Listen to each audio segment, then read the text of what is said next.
অন্ধাত্বের চিকিৎসা পদ্ধতি যখন আসলে আপনাদের কাছে এক ধরনের আস্থার জায়গা নিয়ে আসলে রোগীরা আসে, কি কি চিকিৎসা পদ্ধতি দেন আপনারা?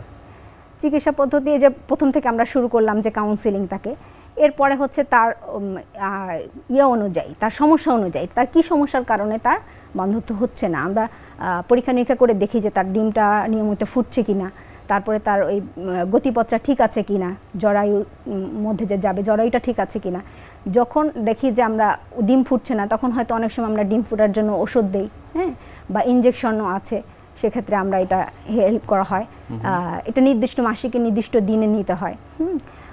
এছাড়া যদি তার পথের কোনো সমস্যা হয়, যে যেমন ধরেন তার আগে কোনো ইনফেকশন হয়েছিল, পথটা বন্ধ আছে কিনা, সেটা আমরা এক্সরে করে দেখি। দেখার পরে যদি দেখা যায় এরকম, অথবা ল্যাপারোস্কোপির মাধ্যমেও এটা অনেক সময় চিকিৎসা করা যায়।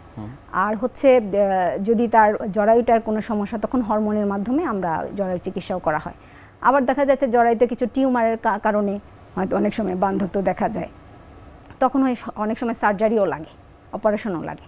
আর ছেলেদের ক্ষেত্রে যেটা অনেক সময় তার বীর্যের কোয়ালিটিটা ভালো থাকে না, তাকে আমরা ওষুধ দিই, অথবা বীর্যর কোনো পথ যদি বন্ধ থাকে সেখানেও সার্জারির একটা রোল আছে।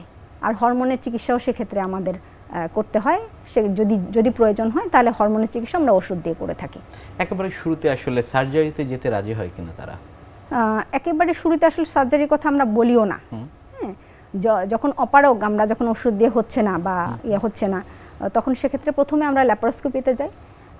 তাছাড়া বেশিরভাগ ক্ষেত্রে ল্যাপারোস্কোপিতেই সাধারণত হয়ে যায়। তবে যদি বড় কোনো টিউমার থেকে থাকে বা ওই ধরনের কোনো সমস্যা থেকে থাকে, তাহলে হয়তো ওপেন সার্জারির প্রয়োজন হতে পারে। আমরা এই বিষয়গুলো নিয়ে আরও কথা বলবো, তবে ছোট একটি বিরতি থেকে ফিরে এসে। প্রিয় দর্শক, দেখছেন স্বাস্থ্য প্রতিদিন। কথা হচ্ছিল খুব গুরুত্বপূর্ণ একটি বিষয়, বন্ধ্যাত্ব নিয়ে। এই বিষয় নিয়ে আমরা আরও কথা বলবো, আরও শুনবো, তবে ছোট একটি বিরতি থেকে ফিরে এসে। ততক্ষণ আমাদের সাথেই থাকুন।